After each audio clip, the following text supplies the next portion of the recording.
হরে কৃষ্ণ কৃষ্ণ কৃষ্ণ হরে হরে।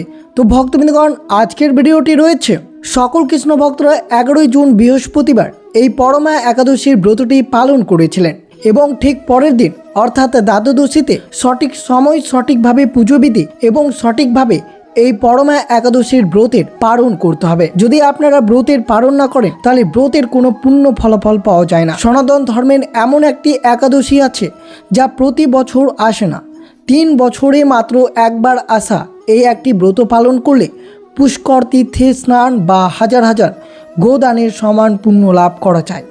ভগবান শ্রীকৃষ্ণ স্বয়ং অর্জুনকে এই ব্রতের মহিমা শুনিয়েছিলেন। আজ আমরা সেই পরম পবিত্র একাদশীর ব্রতের মাহাত্ম্য এবং এর পালনের সঠিক সময় মন্ত্র সম্পর্কে জানব। অধিকাংশ মানুষ একাদশী উপবাস খুব সুন্দরভাবে করেন, কিন্তু পালন করার সময় অজান্তেই এমন কিছু ভুল করে বসেন যার ফলে ব্রতের পুণ্য তো মেলেই না, উল্টে পাপের ভাগী হতে হয়।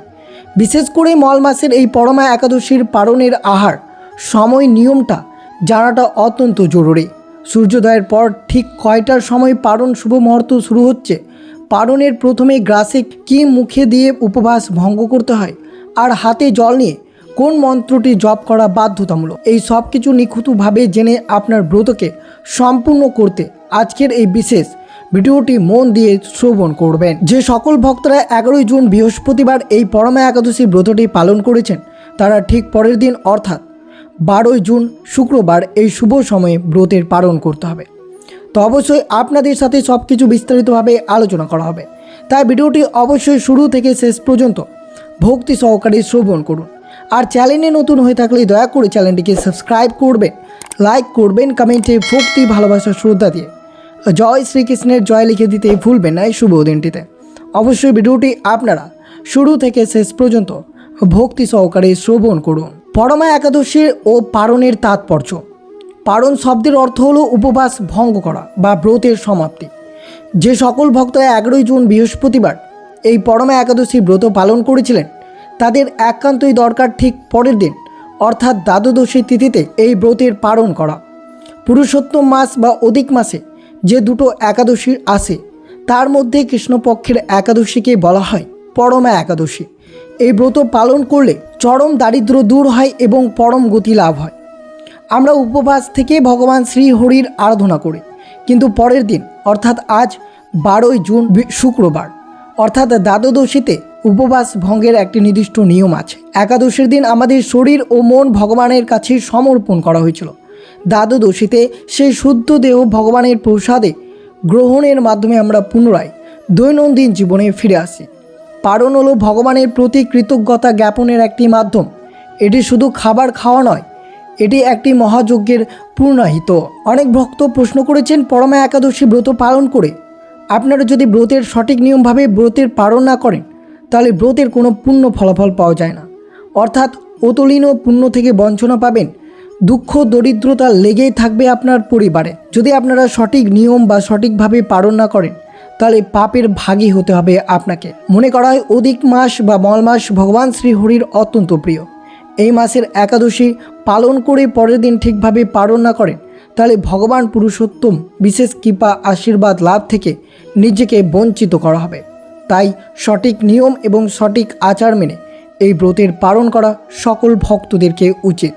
বিশেষ করে যেভাবে আপনারা ব্রতের পালন করবেন, পালনের নিয়ম এবং পদ্ধতি কী রয়েছে সেই বিস্তারিত তুলে ধরলাম, তা অবশ্যই মনোযোগভাবে শ্রবণ করবেন। প্রথমত, সকল ভক্তরা অবশ্যই 11 জুন বৃহস্পতিবার এই পরমা একাদশীর ব্রতটি পালন করেছিলেন। একাদশীর পরের দিন দ্বাদশী তিথি অর্থাৎ আজ 12 জুন শুক্রবার। একাদশীর ব্রতের পালন সর্বদা পরের দিন অর্থাৎ দ্বাদশী তিথিতেই করতে হয়। সূর্যোদয়ের পর পালনের শুভ সময় শুরু হয়, তবে মনে রাখতে হবে দ্বাদশী তিথি শেষ হওয়ার আগেই পালন সম্পূর্ণ করা বাধ্যতামূলক। দ্বাদশী তিথির প্রথম 1/4 সময়কে বলা হয় হরিবাসর। শাস্ত্র অনুযায়ী হরিবাসর চলকালীন পালন করা সম্পূর্ণরূপে নিষিদ্ধ। তাই সূর্যোদয়ের পর হরিবাসর অতিক্রান্ত হলে তবেই পালন করতে হয়। যদি দ্বাদশী তিথি সূর্যোদয়ের আগেই শেষ হয়ে যায় তবে সূর্যোদয়ের পর যত দ্রুত সম্ভব পালন করে নিতে হয়। সাধারণত সকালের দিকে একটি নির্দিষ্ট পালন মুহূর্ত থাকে, সেই পালনের সময় আমি আপনাদের তুলে ধরছি, তা অবশ্যই মনোযোগভাবে শ্রবণ করুন। অবশ্যই 11 জুন বৃহস্পতিবার এই পরমা একাদশী ব্রত পালন হয়েছিল। ঠিক পরের দিন অর্থাৎ দ্বাদশী তিথি 12ই জুন শুক্রবার। পারণের সময় রয়েছে বাংলাদেশ ও ঢাকা পারণের সময় রয়েছে সকাল 5:11 থেকে 9:42 মধ্যে সকল বাংলাদেশ ভক্তদের পারণ করতে হবে। ভারত ও কলকাতার পারণের সময় রয়েছে সকাল 4:51 থেকে 9:21 মধ্যে। এই শুভ সময়ে এই পরমা একাদশীর ব্রতের পালন করতে হবে। তা অবশ্যই আপনারা শ্রবণ করলেন পারণের সময়। এবার আপনারা শ্রবণ করবেন পারণের নিয়ম ও পদ্ধতি। খুব সহজ এবং অত্যন্ত পবিত্র নিয়ম রয়েছে। দ্বাদশী তিথির সকালে সূর্যোদয়ের পূর্বেই শয্যা ত্যাগ করে স্নান করে পরিচ্ছন্ন বস্ত্র পরিধান করতে হবে। যদি সম্ভব হয় তাহলে হলুদ বস্ত্র পরিধান করবেন। এরপর দেহ শুদ্ধি হওয়ার পর ভক্তিপূর্ণ অন্তরে নিজ গৃহে ঠাকুর ঘরে বা মন্দিরে প্রবেশ করবেন। প্রথমে গৃহদেবতা বা গুরুদেবের স্মরণে ইষ্ট দেবতাকে প্রণাম জানাবেন। এরপর ভগবান শ্রীহরি, শ্রীকৃষ্ণ বা রাধা মাধবের শ্রীমূর্তি বা পটচিত্রের সামনে একটি ঘৃতের প্রদীপ ও সুগন্ধি ধূপ প্রজ্বলন করবেন। পুরুষোত্তম মাসে ভগবান পুরুষোত্তমের পুজো বিশেষভাবে ফলদায়ী। সুগন্ধি চন্দন, সুমিষ্ট পুষ্প এবং তুলসী মঞ্জুরি দিয়ে ভগবান শ্রীচরণে অগ্র নিবেদন করবেন।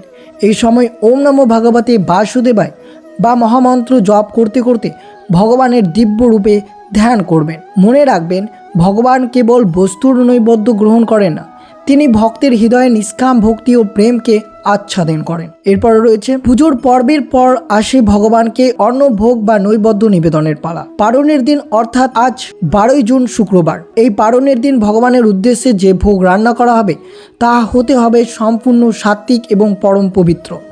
এই রান্নায় কোনোভাবে পেঁয়াজ, রসুন, মসুর ডাল, বেগুন বা কোনো উগ্র মশলার ব্যবহার করা চলবে না। মিষ্টান্ন, ঋতুফল, গোমাতা প্রদত্ত শুদ্ধ দুগ্ধ, নিরামিষ অন্ন বঞ্চন পরম শ্রদ্ধায় প্রস্তুতি করবেন। প্রতিটি বঞ্চনের উপর একটি করে তুলসী পাতা দিয়ে তবেই তা শ্রীহরির সামনে নিবেদন করবেন, কারণ তুলসী ব্যতীত শ্রীহরি কোনো নৈবেদ্য গ্রহণ করেন না। ভোগ নিবেদনের সময় শ্রীকৃষ্ণের অষ্টতরী শতনাম বা পুরুষোত্তম ইষ্ট পাঠ করা অত্যন্ত পুণ্যদায়ক বলে বিবেচিত। এরপরে যেটি রয়েছে তা হচ্ছে সনাতন ধর্মের দানের এক বিশাল মাহাত্ম্য রয়েছে, আর পারণের দিন এই দান হয়ে ওঠে অমৃততুল্য।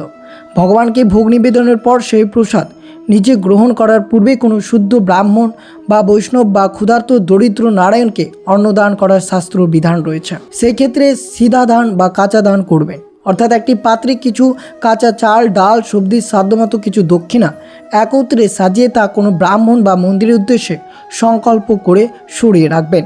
এই দানের মাধ্যমে আপনার উপবাসের অহংকার দূর হবে এবং চিত্তে পরম বিনয়ের জাগ্রত হবে।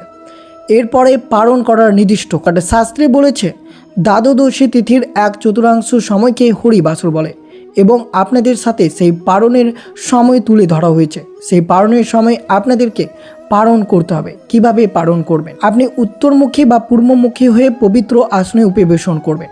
প্রথম হাত ডান হাতের তালুতে সামান্য চরণামৃত বা জল, একটি তুলসী পাতা নিয়ে পালন মন্ত্র জপ করবেন। সেই পালন মন্ত্রটি অবশ্যই আপনাদের সাথে তুলে ধরা হচ্ছে, সেটি আপনারা 3 বার পাঠ করবেন। পরমা একাদশীর পালন মন্ত্রটি রয়েছে একাদশং নিরাহারো ব্রত নানেন কেশব প্রসিদ্ধ সমুখনাথ জ্ঞান দৃষ্টি প্রদভব।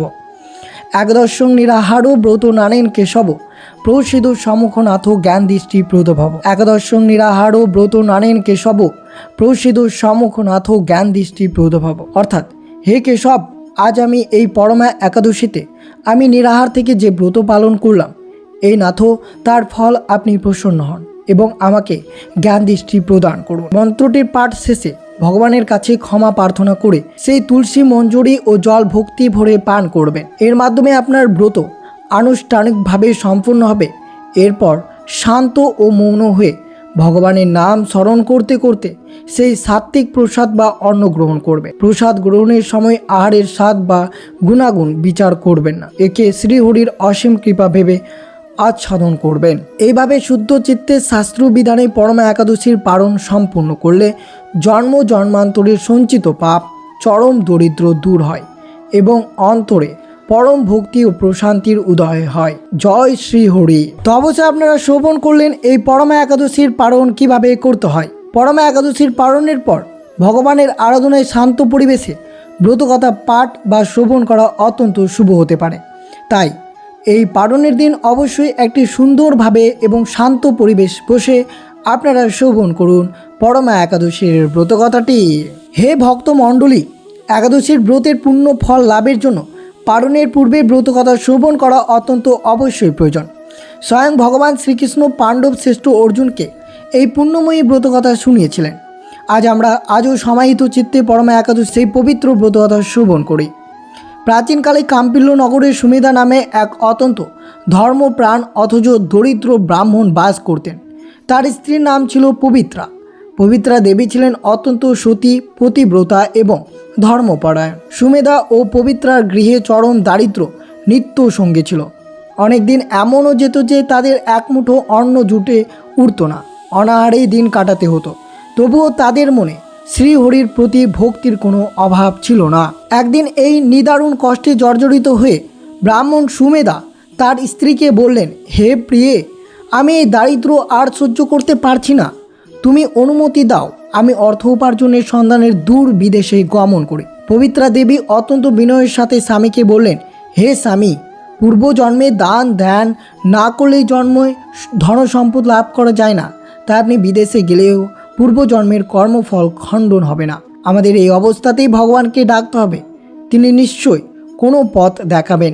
স্ত্রীর এই জ্ঞানগর্ম কথায় সুমেধা শান্ত হলেন এবং গৃহের অবস্থান করতে লাগলেন।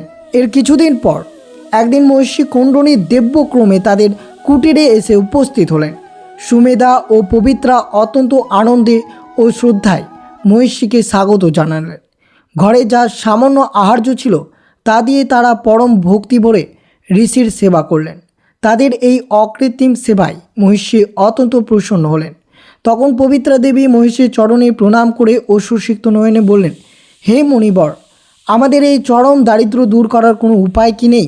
দয়া করে এমন কোনো সহজ ব্রত বা উপবাসের কথা আমাদের বলুন, যার মাধ্যমে আমরা এই নিদারুণ অভাব থেকে মুক্ত পেতে পারি। মহিষী কুণ্ডনী তখন স্মিত হেসে বললেন, মা, মল মাস এই পুরুষোত্তম মাসের কৃষ্ণপক্ষের একাদশীর নাম পরমা একাদশী। এই ব্রত অত্যন্ত পুণ্যদায়ক এবং সমস্ত দুঃখ দারিদ্র্য বিনাশকারী।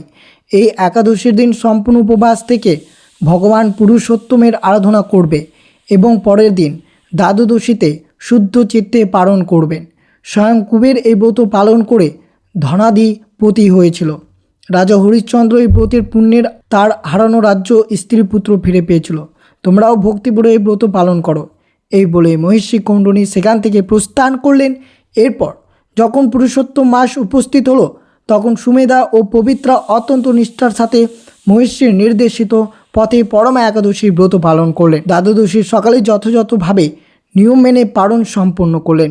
ব্রতের প্রভাবে তাদের সমস্ত পাপ দারিদ্র্য ভস্মীভূত হয়ে গেল।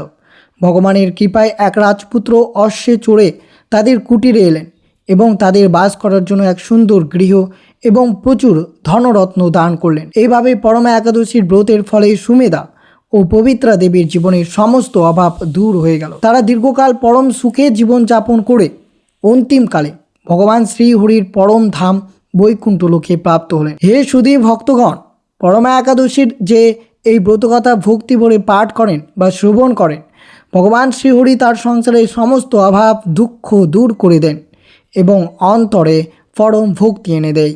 আসুন এই পুণ্যময় কথা শোনার পর আমরা ভগবান শ্রীচরণে নিজেদের সমর্পণ করে পারণ মন্ত্র জপ করে পবিত্র প্রসাদ গ্রহণ করে ব্রতের পুণ্যতা লাভ করি। জয় শ্রী হরির জয়। তো এই ছিল ভিডিওটি। আর অবশ্যই আপনাদের সাথে সব কিছু বিস্তারিতভাবে আলোচনা করা হলো যে পরমা একাদশীর পালনের সময় কিভাবে পালন করবেন, পালনের মন্ত্র কী এবং পালনের পর ব্রত কথা শ্রবণ করা উচিত। তো এই ছিল ভিডিওটি ভালো লাগলো অবশ্যই চ্যানেলটিকে সাবস্ক্রাইব করবেন, লাইক করবেন, কমেন্টে ভক্তি ভালোবাসার শ্রদ্ধা দিয়ে জয় শ্রীকৃষ্ণের জয় লিখে দিতে ভুলবেন না এবং ভিডিওটি আপনার আত্মীয় ভক্ত বা বন্ধুদের সাথে অবশ্যই শেয়ার করবেন। সুস্থ থাকবেন, সতর্ক থাকবেন। জয় শ্রীকৃষ্ণ। রাধে রাধে।